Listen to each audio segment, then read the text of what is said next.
तर वळूया पुढील बातमीकडे। सिल्लोडमधील काँग्रेसचे बंडखोर आमदार अब्दुल सत्तार यांनी लोकसभा निवडणुकीसाठी आपली भूमिका स्पष्ट केलेली आहे आणि या ठिकाणी ते पत्रकार परिषद घेत आहेत।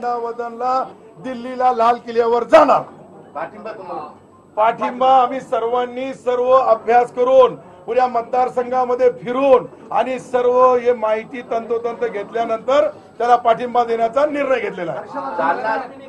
जालन्याबद्दल तुमची भूमिका काय? जालन्याची भूमिका आज रात्री जालन्याच्या नॅशनल जसं आपला आमखास मैदान आहे तसं त्या जालन्यामध्ये नॅशनल ग्राउंड आहे। नॅशनल ग्राउंड वर सर्व कार्यकर्ते जमतील आणि त्यानुसार त्यांच्या म्हणण्यानुसार निर्णय घेण्यात येईल। आमखासला मला लोकांनी सांगितलं काँग्रेसचं तिकीट घ्या, काँग्रेसने मला तिकीट दिलं नाही, मी बगैर तिकीटचा झालो आणि माझा फॉर्म परत घेतला, कारण की मी लोकाला मानणारा लोकशाही मधला कार्यकर्ता आहे आणि त्या ठिकाणी कार्यकर्त्याच्या भावना सांगितलं अपक्ष लढू नका, मी माझा फॉर्म तुमच्या सर्वांच्या साक्षीने परत घेतला। आता मी काय करावं, कसं करावं, कशासाठी करावं हे मलाही राजकीय थोडाफार अभ्यास आहे, फार मोठा अभ्यास आहे। भूमिका कशी ठरणार? जालन्याची भूमिका इथे सांगल्यानंतर जालन्याच्या सभेला कोण येईल? जालन्याची भूमिका इथे सांगितलं जालन्या सभेला कोण येईल?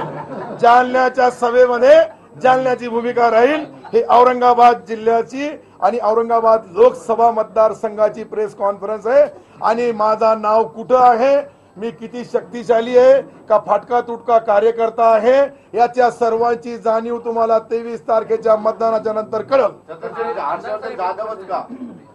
दोनच पर्याय होते, अपक्ष मी होतो, अपक्ष ते आहेत आणि एक अपक्षाचा पाठिंबा दुसऱ्या अपक्षाला जायला पाहिजे, याच्यापेक्षा दुसरा कोणताही नाही। काँग्रेसचा पराभव करण्यासाठी तुम्ही हर्षवर्धनला पाठिंबा देताय का?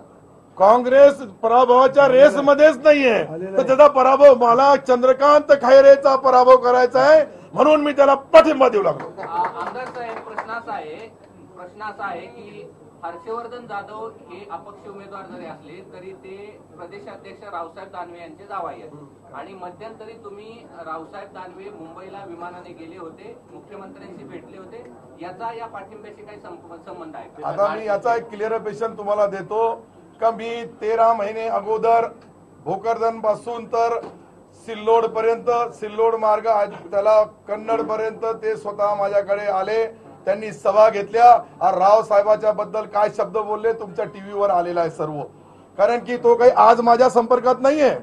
तुम्हाला सर्वाला अभ्यास आहे का मी त्याच्यासाठी कन्नडला गेलो, मी त्याच्यासाठी सोयगावला गेलो, मी त्याच्यासाठी त्याच्यामध्ये जाहीर सभा घेतल्या, एक 13 महिने अगोदर घेतली, एक 9 महिने अगोदर घेतली, 4 रस्त्याच्या उद्घाटनासाठी कन्नडला गेलो।